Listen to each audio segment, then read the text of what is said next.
வணக்கம் and welcome to cinema matrix. இந்த வீடியோவில் எதை பற்றி பார்க்க போகிறோம் அப்படின்னா, விஜய் சேதுபதி சார் வந்து எல்லா கண்டஸ்டன்ட்ஸ்கிட்டையும் ஒரு கொஷின் வந்து கேட்குறாரு. யாருக்கெல்லாம் வந்து ஃபாலோவர்ஸ் வந்து இன்க்ரீஸ் ஆகிருக்கும் இந்த ஒரு வாரத்துக்கு அப்புறம், அண்ட் தென் யாருக்கெல்லாம் ஹேட்டர்ஸ் அதிகமாக இருக்கும் அப்படின்ற மாதிரி ஒரு சர்வே வந்து எடுக்கிறாங்க. அதில் யார் யாரெல்லாம் மாட்டினாங்க, யார் யாருக்கெல்லாம் வந்து ஃபாலோவர்ஸ் இன்க்ரீஸ் ஆகிருக்கு அப்படின்றத நம்ம டீட்டெயிலாக இந்த வீடியோவில் பார்த்துலாம். அதுக்கு முன்னாடி நம்மளோட சேனலை நீங்கள் சப்ஸ்கிரைப் பண்ணாதீங்கன்னா சப்ஸ்கிரைப் பண்ணி சப்போர்ட் பண்ணுங்கள். So most of the contestant வந்து பார்த்திங்க அப்படின்னா, ஃபஸ்ட்டு ஷுபியா இருக்கட்டும், அண்ட் தென் வியானாவாக இருக்கட்டும், அதுக்கப்புறம் வந்து பார்த்திங்கன்னா எஃப்ஜேவாக இருக்கட்டும், இவங்க எல்லாருமே வந்து பார்த்திங்கன்னா வாட்டர்மெலன் ஸ்டாரை வந்து சூஸ் பண்ணுறாங்க. ஏன்னா ஃபஸ்ட்டு 2 days என்னமோ வந்து கொஞ்சம் அவர் வந்து செட்டில் ஆகிறதுக்கு கொஞ்சம் டைம் எடுத்துச்சான்னு தெரில. அவர் வந்து புரிஞ்சிக்கல இந்த கேமை. ஸோ ரொம்ப வந்து பார்த்திங்க அப்படின்னா முந்திரி கொட்டையாட்டம் பேசுறது, அண்ட் தென் சண்டை போடுறது அப்படின்ற விஷயங்கள்லாம் இருந்தது. இப்போ லாஸ்ட் 3 days வந்து பார்த்திங்க அப்படின்னா அவரோட பர்ஃபார்மன்ஸ் வந்து பிக் பாஸில் அவர் ஃபிட்டு தான் அப்படின்ற மாதிரி நம்மளுக்கே ஃபீல் ஆகுது. அதை தான் வந்து எல்லாரும் வந்து சொன்னாங்க. ஸோ இவருக்கு ஃபாலோவர்ஸ் இன்க்ரீஸ் ஆகிறதுக்கான வாய்ப்புகள் அதிகமாக இருக்குது. ஃபாலோவர்ஸ் இன்க்ரீஸ் ஆகிருக்கும் இந்த ஒரு வார கேமுக்கு அப்புறம் அப்படின்ற மாதிரி சொல்லப்படுது.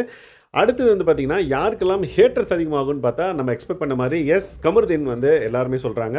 ஏன்னா அவரோட பிஹேவியர் வந்து அஸ் அ ஆடியன்ஸாக நம்மளுக்கே வந்து பார்த்திங்கன்னா இரிட்டேட்டிங்காக இருந்தது. அண்ட் தென் என்ன இப்படி பேசுகிறாங்க அப்படின்ற ஒரு பார்வை நம்மளுக்கு அவங்க மேலே இருந்தது. அதனால் அவருக்கு வந்து ஹேட்டர்ஸ் அதிகமாக இருப்பாங்க அப்படின்ற ஒரு சர்வே வந்து எடுக்கப்படுது. மோஸ்ட் ஆஃப் த கண்டஸ்டன்ட்ஸ் வந்து இவரை அண்ட் தென் பார்வதியை வந்து பார்த்திங்க அப்படின்னா சூஸ் பண்ணுறாங்க. பார்வதி வந்து பார்த்திங்க அப்படின்னா நிறைய இடத்துல வந்து அவங்க ஒரு விஷயம் பண்ணுறாங்க. அந்த விஷயத்தை பார்த்தா கண்டிப்பாக வந்து பார்த்திங்க அப்படின்னா ஃபாலோவர்ஸ் கம்மியாகிறதுக்கான வாய்ப்பு இருக்குது அப்படின்ற மாதிரி துஷாராக இருக்கட்டும், அண்ட் தென் அரோராவாக இருக்கட்டும், நிறைய பேர் வந்து பார்த்திங்க அப்படின்னா பார்வை வந்து சூஸ் பண்ணுறாங்க. ஸோ இவங்க 2 பேரும் தான் வந்து பார்த்திங்க அப்படின்னா ஹேட்டர்ஸ் கம்மியாக இருக்கும் அப்படின்ற ஒரு சர்வே வந்து எடுக்கப்படுது.